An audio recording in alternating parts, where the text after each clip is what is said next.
All right, everyone. It is a pleasure to have you for today's webinar. As you can see, we're going to be doing a run through of kind of post-election, what's going on, state of play at the federal level, as well as at the state level. A little bit of local recap because we had 4 bonds on the ballot here in North Carolina. And looking forward to talking about what the implications are for housing policy in particular. We're really excited to have Kim Johnson from the National Low Income Housing Coalition to give us a little bit of sense of what they're looking at nationally when it comes to the makeup of Congress, the share of power, new president in the White House, and what that means from what we can read of the tea leaves in terms of policy priorities, and talk a little bit about how we're starting to think about how the coalition shows up, and in particular, how you can play a role in showing up for housing policy in 2025, especially as we are looking ahead to a long legislative session. So with that, I'm going to jump right in and turn it over to Kim Johnson from the National Low Income Housing Coalition to talk a little bit about federal updates, state of play nationally, and what that means for what we think is going to be headed our way on the housing front. So Kim, welcome. Thank you very much, and take it away. Of course. Thank you all so much for having me. I'm Kim Johnson, Policy Manager with the National Low Income Housing Coalition, and it is my pleasure to be here with you all today to talk about what we're expecting as we wrap up 2024 and what we are kind of forecasting looking ahead to 2025. If I could get the next slide. Perfect. Thank you so much. So let's first talk about what Congress needs to accomplish before 2024 wraps up and before the 119th Congress begins. Next slide, please. Negotiating and passing a disaster aid package. And I was saying thank you to all of our incredible North Carolina advocates who have been so active on the ground and helping your communities. Just thank you all for the work that you do. I also learned this morning in one of my Hill-related gossip columns, if you will, that Congress is also going to be focused on passing a year-long farm bill, basically extension of the current farm bill for just a year. And that, of course, has funding for rural housing programs in that as well, and SNAP and other important agriculture and rural provisions. So looking at FY25 and yet another continuing resolution, as I'm sure folks are well aware, we have been operating on a continuing resolution since, well, the beginning of October, when Congress was supposed to have their FY25 bill finalized and squared away. Of course, they have not met that deadline since I think 1996 or 1997. So eventually we'll just get used to not having that done on time, I guess. But we have been under a CR since then.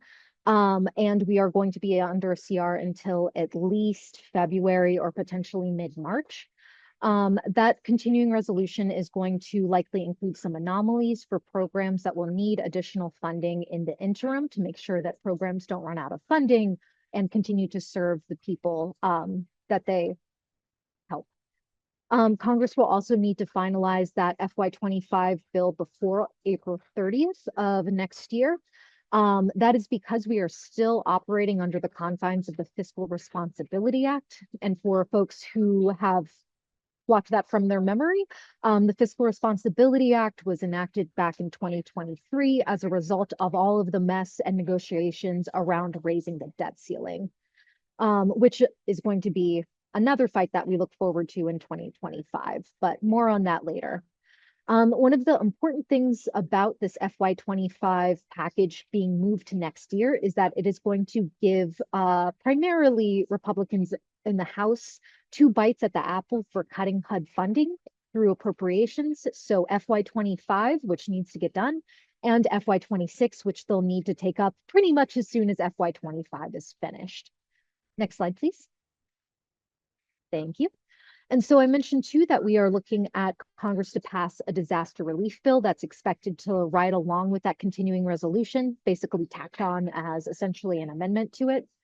There has been a very broad range of size related to what this disaster relief bill is going to look like. The White House put in a request totaling around $115 billion.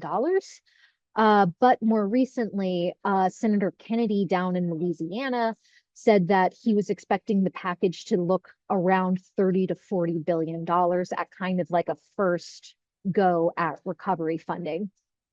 Unfortunately, where it looked like this disaster relief bill was once a guaranteed item that was going to pass before the new year, there is, of course, there remains and there's are rising occasions for derailment of this package actually passing. And so, you know, related to kind of the work that will need to be done before the year closes out, and given Senator Tillis's position of power within the Senate, I would strongly encourage folks to call their members of Congress, and especially Senator Tillis, and encourage them to pass as large a disaster relief package as possible, as soon as possible.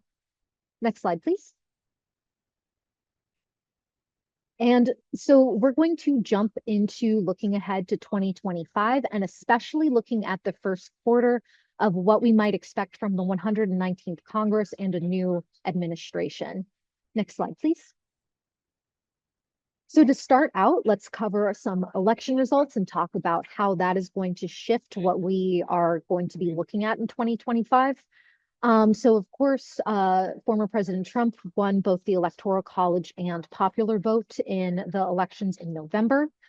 Republicans are really viewing this and their sweep of Congress, as we'll talk about in a minute, as a mandate from the American people to push their policies. So we are going to be really up against it when it comes to ensuring that we don't see cuts or unnecessary restrictions put on HUD programs. Next slide, please. Republicans also picked up 4 seats in the Senate, which switches control of the chamber over to them. Next slide, please. And they maintained their narrow majority in the House. We were just chatting before this call started. You know, there are a few still contested seats, but it does look like we are looking at a Republican majority in the House this year as well.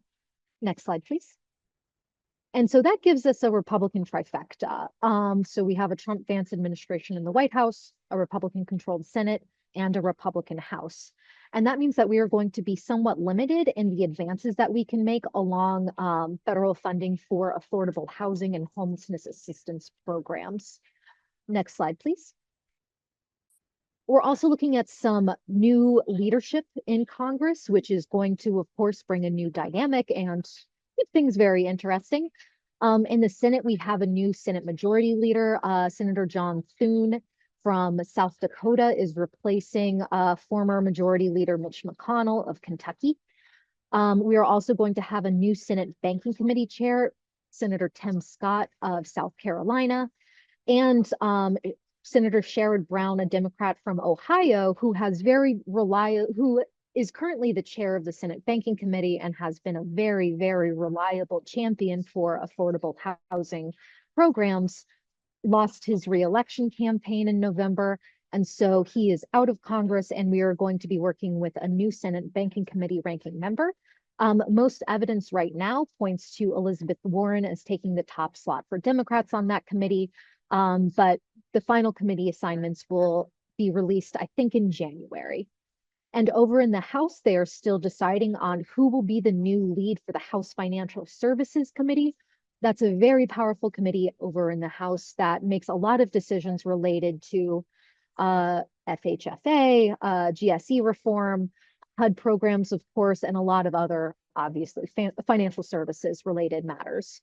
Right now, we're looking at, or I guess best predictions are that Representative Andy Barr, who is a Republican out of Kentucky, is slated to take the top spot on financial services over in the House.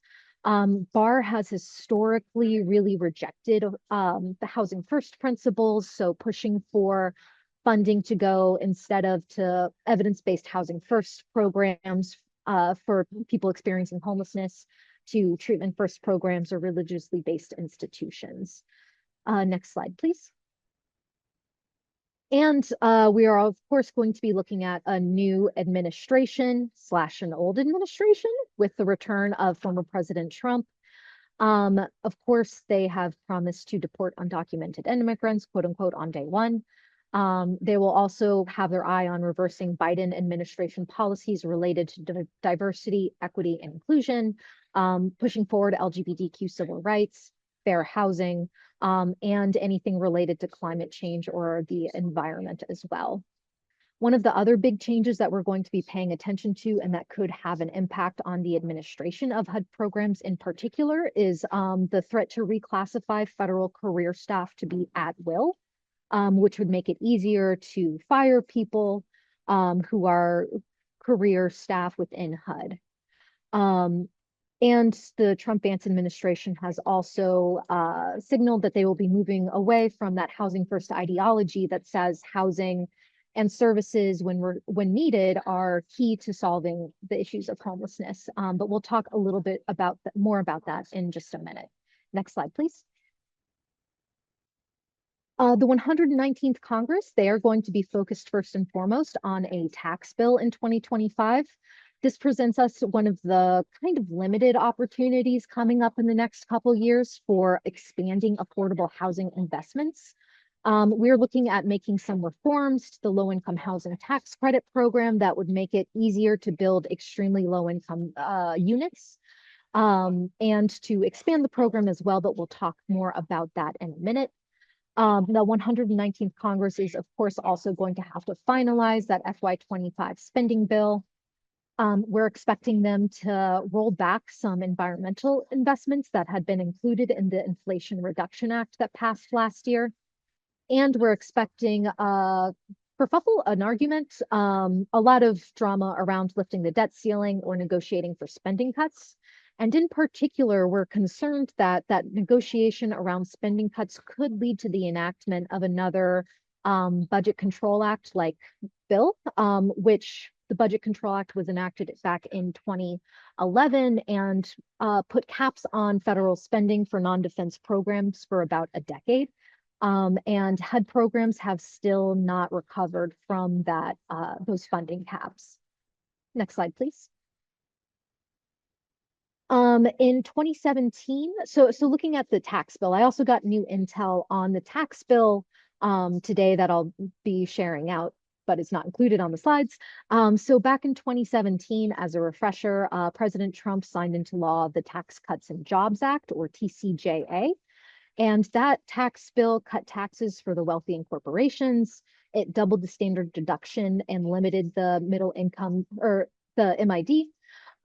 It weakened demand for LIHTC by extending those corporate tax breaks. So that made LIHTC a bit less appealing for developers.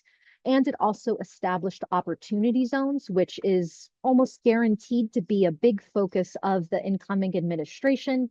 The former administrator of Trump's Opportunity Zone programs was actually nominated to be the next HUD secretary. And his name escapes me at this exact moment, but he was a former football player in the NFL and held a couple terms in the Texas State House. Scott Turner, yes, thank you, Stephanie. So for appropriations, in the past, the Trump administration has proposed really significant cuts to HUD funding, and we have every reason to believe that this is going to be a reoccurring issue in his next administration. Those cuts ranged from year to year between 15 and over 18% from HUD, the previous allocated year. It proposed things like eliminating housing choice vouchers for between 160,000 and 250,000 households. It zeroed out funding for construction through, public housing repairs and the Housing Trust Fund, as well as major cuts to the home investment partnership programs that were proposed. And of course, President Trump proposed eliminating the U.S. Interagency Council on Homelessness, which is a federal body that helps coordinate the federal response to homelessness through various across the 9 departments in the administration. Ultimately, all of these proposals were rejected by Congress, and that is because regardless of who controls the White House, Ultimately, Congress has to reach a bicameral and bipartisan agreement on annual spending. However, those disagreements led to an historic 35-day government shutdown back in, I believe it was 2019. Next slide, please. Maybe it was early, 2017. I have to look it up. Anyway, so sorry, I lost one of my earphones. So our priorities going into 2025. Next slide, please. First and foremost, we are going to be defending against cuts to affordable housing and homelessness assistance programs in FY25 and FY26. And that includes the potential spending caps that may result as may be a result of debt ceiling negotiations. Again, thinking back to the Budget Control Act of 2011 and the Fiscal Responsibility Act of 2023. And we are going to focus on maintaining and, where possible, expanding funding for programs like housing choice vouchers, public housing capital and operating grants, homeless assistance grants, native housing, and the eviction protection grant program. Next slide, please. And looking at the 2025 tax bill, and this is where I'll share some of my latest intel, we want to make sure that any final tax bill includes reforms to the low-income housing tax credit program. So we want to create an extremely low-income basis boost to help make deeply affordable housing units or deeply affordable units more economically feasible for developers. So that we can move more extremely low-income people into LIHTC units without them being housing cost burdened. The reforms that we're pushing for would also designate rural and tribal areas as difficult to develop or DDA areas, which would make them qualified for additional funding in order to build more affordable housing. As I'm sure it goes without saying and does not need to be told to this group, but rural and tribal areas have some of the most urgent affordable housing needs in the country. And I'll also share some of the intel that we got on what the structure of the tax bill is going to look like. It sounds like, so to back up just a scotch, Congress will have two bites at the appropriations apple, FY25 and FY26 in the coming year. Because they have those two appropriations bills to finalize, they will also have the opportunity to do two reconciliation bills. And reconciliation bills are special because they are immune from the Senate filibuster rule. So rather than requiring the 60 votes that are usually needed in the Senate for a bill to pass, they only require a simple majority of 51 votes. And so that means ostensibly that Republicans would be able to pass two reconciliation bills in 2025 that with no Democratic support at all, because they would only need the simple majority in the Senate in order to pass that bill. There are limits to what reconciliation bills can include. It's only policies related to government expenditures or government income, so only things that impact the federal budget, so no big policy changes related to, say, housing access or work requirements or something like that. But because there are still two budgets that need to be passed, they will be able to do reconciliation twice this year. The first one will come likely very, very quickly. The goal is for Republicans' goal reportedly is for them to finish things within the first 90 days of the new Congress. And this first round of reconciliation bills and tax provisions will be related to issues that Republicans can find more common ground on. So stuff around border security, immigration, rolling back certain tax provisions related to climate change or, the like. And so they'll aim to pass that kind of easily agreed upon bill first, and then they'll move to negotiate an even broader tax package that will likely face some contentions, even within the Republican caucus. And so they will have kind of two opportunities to really make a lot of significant policy changes around tax this year. Next slide, please. So another priority for NLIHC in the coming year is going to be ensuring that we do not see housing first rolled back. In the previous Trump administration, there was a lot done, especially towards the end of his administration, to undermine housing first programs and principles. First, the former president replaced the head of USICH with a man named Robert Marbut, who does not have the best or really any qualifications to run USICH. But he has done consulting for cities on homelessness, and proposes things like creating camps for unhoused people to quote unquote earn the right to sleep indoors and to quote unquote earn the right to sleep inside by doing menial tasks around the encampment. The Trump administration has also proposed shifting HUD funding away from housing first programs in homelessness funding, um, and has proposed to allow shelters to discriminate against transgender unhoused people. That was the equal access rule that the Biden administration revoked when they came into office 4 years ago.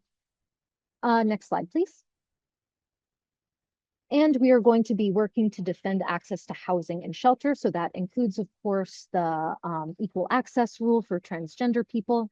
And for a little bit of background, the rule that the Trump administration proposed would require transgender people who are experiencing homelessness to go to a shelter that is correlated with their sex assigned at birth, as opposed to their current gender identity. And in addition to the equal access rule, we're expecting things like HUD's mixed status immigrant household rule to crop up again for folks who were not here during the previous administration or who have blocked it out. The mixed status immigrant household rule would essentially say that households with mixed immigrant status who were currently receiving HUD funding would have to either kick out their undocumented household member or give up the funding that they were receiving for rental assistance. When that rule was proposed, we banded together and activated all of our networks, and ended up ensuring that the rule was held up because of the huge public comment and public pressure. We ultimately did not see that notice of proposed rulemaking go forward. However, in the previous administration, we did see a final public charge rule, which basically weighs housing assistance as part of someone's public charge determination when they are seeking lawful permanent status in the US. And of course, the Trump campaign has called for the mass deportation of undocumented people, and such a move would be disastrous for a lot of households as well as the construction industry. Next slide, please. Finally, one of the other things we're going to be paying attention to is increased barriers to accessing HUD assistance. So the Trump administration proposed in the past to increase rent on HUD households, to triple the minimum rent for working households, and increase minimum rent for elderly and disabled families. They proposed allowing HUD to change rent policies without guaranteed protections for renters, and proposed allowing work requirements in HUD housing. The good news is that many of those policy changes would require congressional actions, although federal agencies have the authority to take certain actions. But because of the necessity of congressional action to make a lot of these changes, and because they cannot be done through reconciliation, so you would need the 60 votes in the Senate, we do have power in defending a lot of these potential risks. Next slide, please. Oh, and so this is just some additional information. NLIHC releases a few reports, well, many reports every year, but a couple that are really foundational to our work. The GAP, which looks at the shortage of affordable housing stock by income, and Out of Reach, which looks at what we call the housing wage, which is how much someone would need to earn in order to reasonably afford housing in their communities without spending over 30% of their income on rent. We also do research on the preservation of affordable housing, research on improving the low-income housing tax credit, and housing first. And of course, we have a million opportunities to get involved. We are going to be hosting our National House Campaign call. The next one is going to be on Monday, December 9th, and we're going to be talking to some of our partners in the immigration space to talk about how we work together to resist Trump administration policies that would restrict access to housing for immigrant families. Next slide, please. And I think that might be it. Right, that's it. But that is my email. Please feel free to reach out. And I know I said I had to jump at 2, but I could spare a few minutes for Q&A. Yeah, Kim, we actually have one question. Can the new administration roll funding that has already been allocated in bills like the IRA? Yeah, so that is a great question. The short answer is no. The longer answer is it will depend. There is the possibility that through reconciliation, Congress will roll back some of that IRA funding. But as far as what the administration can do, there's a concept called impoundment, which I was really hoping to not have to learn about, but then I did. But then it turns out I did. But basically, impoundment says that, and again, this is not legal, but I do think that it is safe to say that the incoming president is not the most concerned with the legality of certain things. Impoundment basically says that the White House has the authority to withhold federal funds for programs that have not been fully authorized by Congress. So, for example, the Community Development Block Grant Disaster Recovery Program, CDBG-DR, is a very, very important program, but has not been permanently authorized. And so, in theory, the administration would be able to say, this is not an authorized program, and so, like, we're not going to spend money on that. In practice, the Supreme Court has upheld challenges around impoundment and said basically that, like, no, Congress has the power of the purse, and the White House and administration does not have the authority to withhold funding that has been allocated by Congress. The bigger threat, I think, is the possibility that they will try that and it will get kicked up to the Supreme Court. And as we have seen, precedent doesn't mean a whole lot with our current court. So that is kind of the long and short answer to that. We have another question. Can the new administration recapture congressional appropriated funds? You started to touch on this that have not been expended. Yeah, so it would kind of be it's kind of the same concept. It would, again, the short answer is no.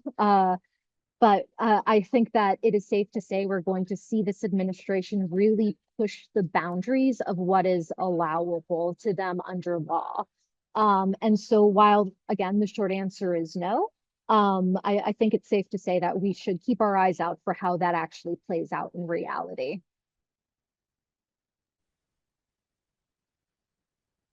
Thank you so much, Kim. Any other questions before we let Kim go and give this presentation once more? Yeah, thanks for the practice. No, this is wonderful. There's one more. What was the term that you said would allow the White House to withhold funds? Yeah, so it's called impoundment, which when I first saw it, I said, "Oh, no, thank you. I don't drive that often." But it turns out it is unrelated to cars, and I had to figure out what it meant. I'm going to pull up a quick little fact sheet that our friends at the Center on Budget and Policy Priorities put out. Oh, that was just a host and panelist. Anyway, but Stephanie and Samuel will share out that link too. But that resource it was very helpful for me in kind of understanding the basics of impoundment. So wanted to share it out with you all too. Wonderful. Thank you so much, Kim. Of course. Thank you. Really appreciate having you on the call and taking some time to give us a sense of what's coming in DC.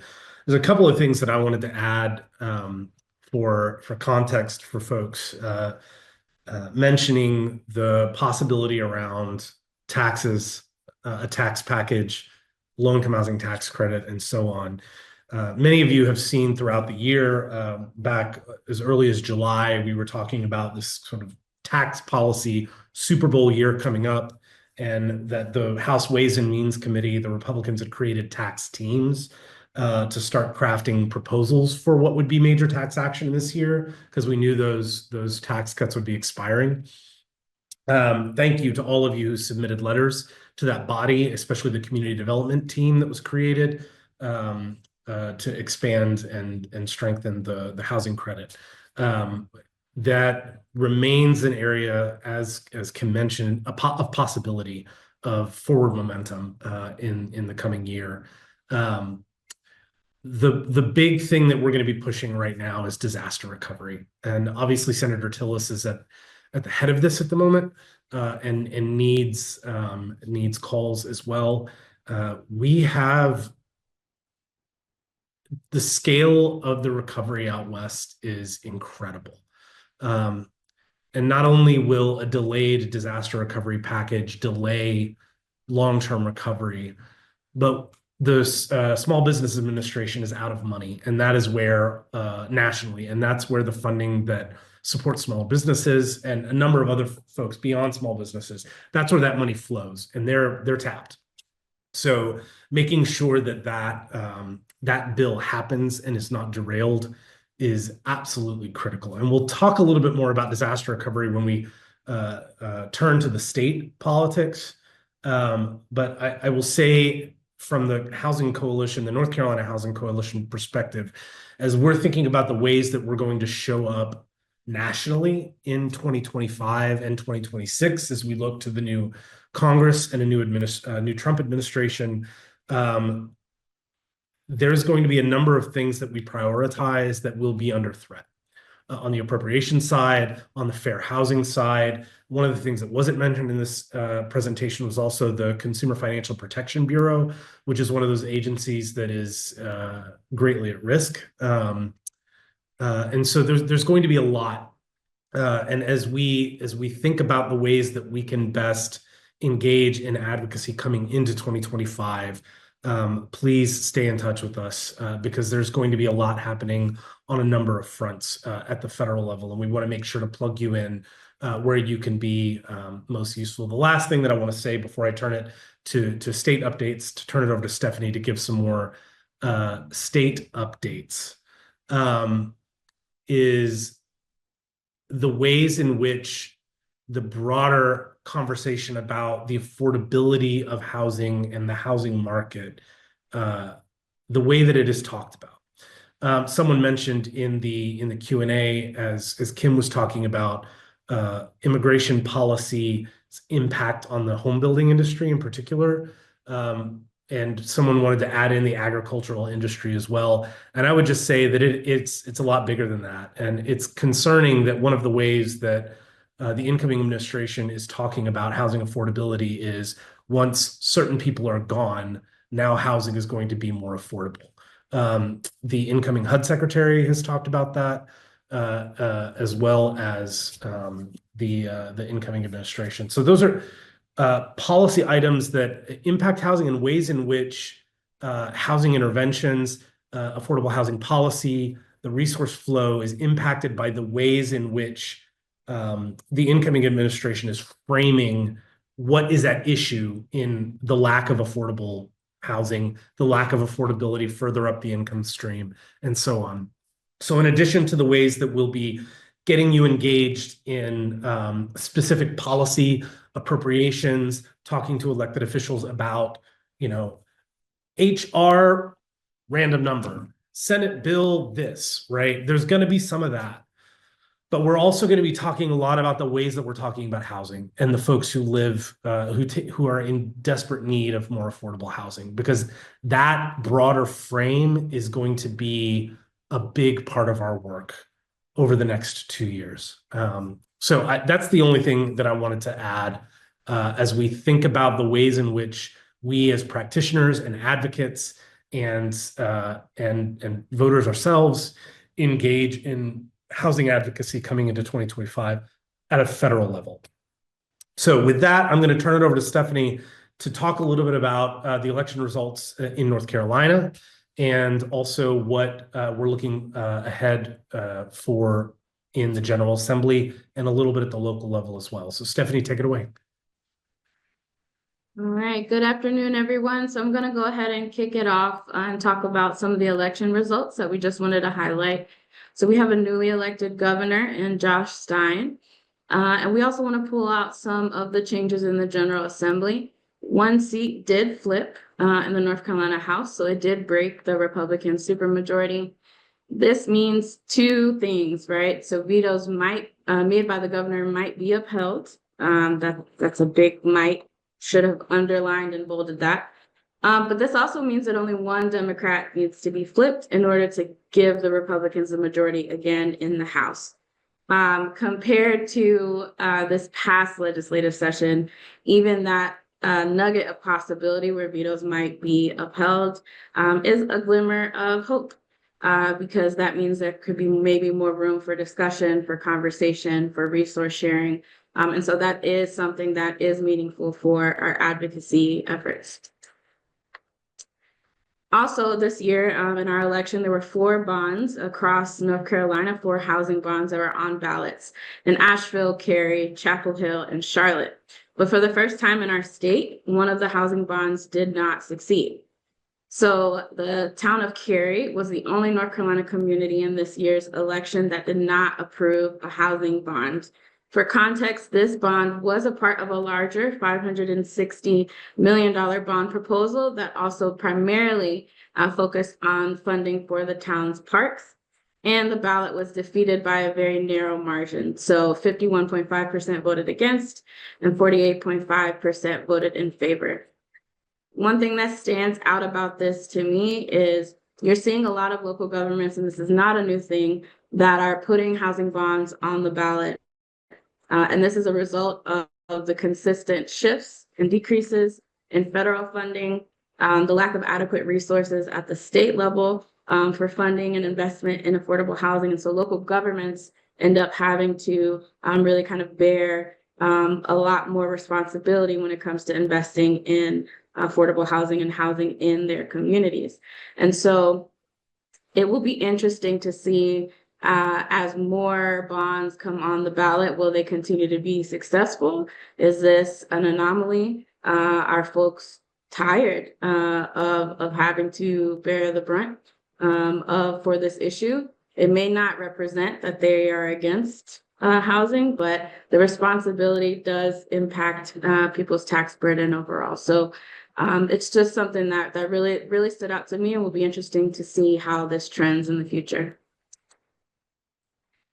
North Carolina General Assembly. So there has been leadership changes. In the majority, we're going to highlight the leadership changes in the majority because since they are the majority, a lot of the decisions, particularly around appropriations and just the way legislation has moved in this last session, and we know in this next session, these leaders will be really critical to not only build relationships with and connect with, but to have good working relationships with, and to be able to speak to them about the issues that matter. So the new Speaker of the House is Representative Destin Hall. He is from Caldwell County. The new Speaker pro tempore is Representative Mitchell Setzer from Catawba County. And the new Majority Leader is Representative Brendan Jones from Columbus County, and the Majority Whip is Carl Gillespie from Cherokee County. I want to also lift up that if you see your county, wherever you work or live, on this list of newly elected leaders for the majority party, please reach out to us. We want to make sure that we connect with you. A lot of the leadership this year, we have leadership concentrated in the West, and then we also have leaders in the East. But it'll be really important, particularly for our Housing Day 2025 on April 9th, that we make sure that we have statewide representation, and that we make sure that these leaders hear from people, their constituents, organizations in their communities about the need for housing. So we'd love to connect with you. Also, another important highlight on the minority side, there is a new Senate Minority Leader, Senator Sidney Batch from Wake County. So Senator Dan Blue is no longer the Senate Minority Leader. He was the Minority Leader for over 30 years. And this is a positive thing, right? So with change comes potential. And we just want to highlight that Senator Sidney Batch is a housing ally. She's introduced several bills, introduced and supported several bills related to housing at multiple levels in multiple ways that align with a lot of our policy priorities. And the ones that you see on the screen are just naming a few. She has several bills this last session looking at adding funding for the Housing Trust Fund, which is one of our main policy priorities. Also, several bills about creating a Department for Housing and Community Development. So she shares that interest in improved coordination. She has several bills that she supported or introduced around property tax relief program changes, and also different increases to programs that would help for affordability or access to home ownership opportunities. So it would be really, really great to get to work with her even more so in this upcoming legislative session. Now moving on to our policy priorities for the upcoming legislative session. We made some changes this year.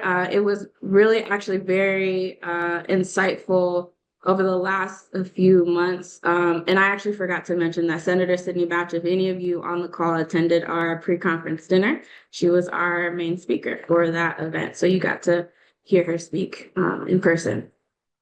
As we look ahead to 2025 and we look at what our policy priorities are, many of you might be familiar with the priorities that you see on the screen.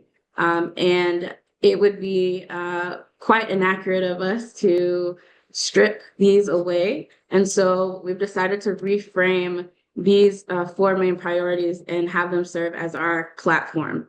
There are a lot of elements to affordable housing work and community development. And so oftentimes we need to have a broad platform to work from, but these will remain our key four areas, or sort of our foundational areas that we prioritize and that we work from. So we want to make sure that we're advocating for reliable, dedicated, and coordinated public resources that actually meet the scale of the housing need.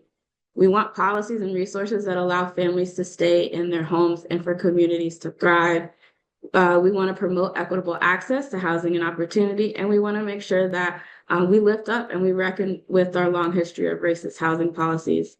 And we also want to dive in a bit more to local policy work and making sure that local policies aren't serving as barriers to the supply of quality housing, but they actually facilitate an adequate supply of quality housing that's accessible not only to a few, but across the community's income spectrum. So this is our foundational policy platform. There are a lot of things that are impacting our work as we go into this next year. Of course, there's Hurricane Helene, and so disaster recovery and resiliency is top of mind. It's always been something that we've been involved in, so this is not new, but it's something that is definitely going to be really key for us because the recovery in Western North Carolina will take years. We want to ensure that resources are available for housing at every income level. So resources is never going to be a priority that we stray away from. The cost of developing, preserving, and supporting housing is simply not going as far as it used to. Part of the process of developing our updated priority areas included talking to several of you across the state in these small group discussions, ranging from people who are service providers, who are also part of other statewide agencies, who are developers, nonprofit organizations, community leaders, and advocates. And we heard a lot about how resources are not there. They're not stretching as far as they were, if they are there, and how much more is needed. We're also seeing a lot of growing concerns, with the growing economic development side and the welcoming of businesses and industries into North Carolina. That trend is not slowing down. And so that growth and that is creating a lot of displacement and change in communities across our state. And so we are adding, really trying to add a more narrow focus on anti-displacement work and ensuring that we highlight how housing policies can address that as well. There's a growing concern that's been there and it continues to be there for homeowner and renter protections. Keeping folks in their home is a key part of addressing the affordable housing crisis. Ensuring folks know their rights or have rights is a key part of stabilizing folks and making sure they can stay in their homes or even access future homes. We also are going to continue to be involved in and engage in land use and local government policies and conversations. There's a lot of local government interest. We've had some great conversations over the last year and a half about what can be done, what are creative ways to address the affordable housing crisis. And so we're going to continue to dive further into this issue and hopefully find a way to collaborate and not allow the sort of polarizing nature of politics to distract us from finding creative solutions. Obviously, land use policies have multiple sides. There's a developer side, the local government side, the environmental side, the human side at the core of it. And so that's going to take a lot of intentional conversation and cross-sector work to ensure that the policies that are actually coming out at the state level not only work, but can be effective. So our state policy priority areas are as follows: resources for housing, disaster recovery, improved statewide coordination and improved responsiveness, protecting homeowners and renters, and land use and development. Once again, the first 4 items that you saw is our policy platform, and these are the buckets of work, the buckets of priority policy work that we will be diving into and working from. On the federal level, Sam already mentioned this, so we are going to really lean on our national partners quite a bit, but we're also going to contribute to this narrative work. That's a key part of the advocacy that we're going to have to be doing. So there's a lot of protecting work that we're going to have to do, a lot of defense, but we continue to advocate for the strengthening of the housing credit. It's the largest producer of housing in our country. We would like to advocate and push for the permanent authorization of the Community Development Block Grant Disaster Recovery Program. That would be critical and really, really helpful for future disasters that we know are going to hit our state. And we want to protect vital housing and community development programs. When it comes to resources for housing, here are just some of the key strategies. We continue to ask for this. We want an increase to the State Housing Trust Fund and the Workforce Housing Loan Program allocations. We want the Housing Trust Fund to have a dedicated revenue source, and we want the Workforce Housing Loan Program to be a recurring allocation in the state budget. We simply have to increase and improve investment in housing at the state level because it is not sufficient. When we look at disaster recovery, ultimately, we want to make sure that disaster recovery efforts are intentional and the investment is comprehensive to meet the needs of communities that are recovering from disaster, but that we also are able to highlight and recognize that there is also a need for investment in increasing local capacity so that communities are prepared for future disasters. That resiliency component is also incredibly important. If you have seen recently, we put out sort of a gap in need and funding so far in the Hurricane Helene disaster recovery process, and the gap is quite significant. So there's a lot of growth, a lot more room that we need to cover, a lot more funding that is needed to help these communities recover from Hurricane Helene. And honestly, if we're not able to strengthen this investment structure and this infrastructure and protect this disaster recovery infrastructure and make it as effective and comprehensive as possible, that is a really scary thought for future disasters. We want to be a part of efforts to improve statewide coordination. We want to make sure that housing resources and organizations are able to communicate and work together even better. That the communication is effective and that we're able to really highlight and identify ways to make the money stretch farther and to highlight reasons why there needs to be more investment in the first place. We are also going to be advocating for more investment in supporting and further developing a strong infrastructure for housing and community development. We had one about a decade ago that was gutted, and we are bearing the consequences of that decision. And so we need to make sure that our infrastructure is strong, not only so that we can continue to try and address and mitigate the affordable housing crisis, but that so that we can meet the needs of our communities. And part of that means also advocating for technical assistance for communities across the state on the ground. That also used to be a bit more common than it is now, and that is a growing need. Under protecting homeowners and renters, we want to support policies that protect tenants, homeowners, and improve overall access to housing.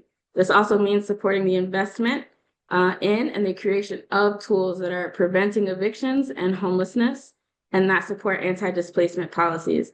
If any of you are interested in learning more, we have a great pilot that is being incubated here at the North Carolina Housing Coalition, led by the brilliant Hudson Bond, the Community Justice Collaborative, that's focused on property tax equity work. And so make sure that you check that out. We also have several podcast episodes around that, but that work is really highlighting the growing, not only interest, but need that has always been there for really addressing these disparities and some of these forces behind displacing long-term homeowners that are disproportionately homeowners of color. Under land use and development, already really mentioned this. We want to make sure that local policies are not serving as barriers to supply being created or preserved. And also making sure that housing is accessible at multiple income levels. And then also, we are not land use experts, although I'm a very proud DCRP grad, and I see several DCRP folks on this call. I want to make sure that we are part of the conversation and we're able to inform and support land use reform that is a part of creative models that can create improved access to housing, but also to improve the development and creation of the supply of housing. We know supply is an issue, and land use. And the last legislative session was a key part of a lot of the bills that were introduced. Housing, there was at least 90 different bills, pieces of legislation introduced at the General Assembly that related to housing in some sort of way. And I believe at least 50% of those had land use components. So this is not an issue that we'll be able to ignore. So once more, this is sort of our agenda overview, our priority areas, both at the state and federal level. If you have any questions or you want to engage with us on any bucket of work in particular, please let us know. A lot of these are broad on purpose, but the recent legislative session and the conversations that we were able to have with folks across the state in recent months really allowed us to narrow down to these buckets. And we will do our best to be as responsive and flexible as possible throughout the legislative session ahead. Continuing to look ahead to 2025. So we will be having a legislative day at the General Assembly. Everyone is invited. On April 9th, this is a Wednesday, we'll be in Raleigh from about 8:30 to 3:30 p.m. At the General Assembly, meeting with elected officials from your communities where you work, where you live, and having them understand what it looks like on the ground, what your needs are, why this matters to you. We also invite other organizations. If you want to be part of the planning process, you are more than welcome. This is not a singular effort, right? Our housing ecosystem is an ecosystem for a reason, and we want to make sure that they see that housing matters to North Carolina, and that we're not the only ones yelling about it and concerned about it. Our Bringing It Home conference is this upcoming year is May 15th and 16th at the McKimmon Center in Raleigh. And then the North Carolina Affordable Housing Conference will be September 30th through October 1st. Thank you, and we will continue on. If you have questions, go ahead and use the Q&A feature, and we'll be happy to answer those as they come in. Thank you, Stephanie. And before we jump to answering questions in the Q&A again, just to sort of put some broader context on some of the election results. Essentially, the balance of power in North Carolina remains the same as it has been. We have a Democrat in the governor's mansion. We have Republican control of both chambers of our state legislature. While there is that breaking of the supermajority, veto-proof majority in the House, essentially the balance of power remains the same. I think what is different, again, is new leadership. And we have a new governor in Josh Stein, and what will be a new team around the governor. I know that I think some of the folks in Governor Cooper's orbit, I believe, were reading the tea leaves and hoping that there would be a transition into DC. And since Kamala Harris did not win the presidency, I think it remains to be seen what team is forming around Governor Stein. all of that is to say there's a lot of education to be done, right? With the governor, a new governor's team, with new leadership in among House Republicans in particular. And so this day, this legislative day in April is very critical. We're going to be doing a lot of basic education about housing policy with key elected officials, and relationship building. We've had similar leadership in the Senate and in the House for a while now, and we're running on those relationships that had been built back when I first started at the coalition almost a decade ago at this point, right? So there's going to be a lot of new relationship building that needs to happen, a lot of that education that needs to happen. And especially as, you know, we've been dealing with storms in the East in the aftermath of Hurricanes Matthew and Florence. And now the West is dealing with this aftermath of Hurricane Helene. We've got a lot of folks in districts that may not have been paying attention to the weeds of housing policy before, that are all of a sudden trying to figure out what it means to think about how these policies impact their communities in a different way. So absolutely want to make sure that you are putting April 9th on your calendars. We need you down at the General Assembly. If you cannot make it in person, we're trying to have more coordinated ways to engage virtually as well on that day. So that, again, it is a full court press on a new General Assembly. The last thing I want to say on the coordination piece, especially as it pertains to disaster recovery, as many of you have heard, if you've been listening to our housing calls or have been reading Housing Matters, that Governor Cooper had put out a RFP for essentially recommendations for the creation of a state housing department. That RFP went out.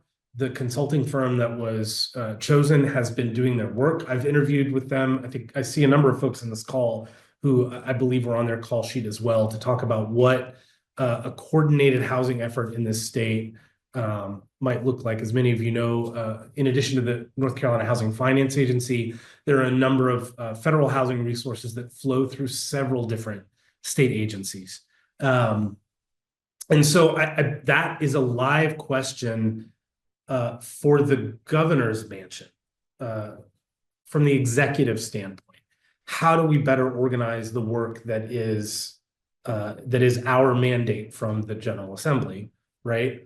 So there's an administrative executive piece to that question that we are very active in. There's also a legislative piece to that question. Obviously, creating a new department would require legislative action. And with recent decision to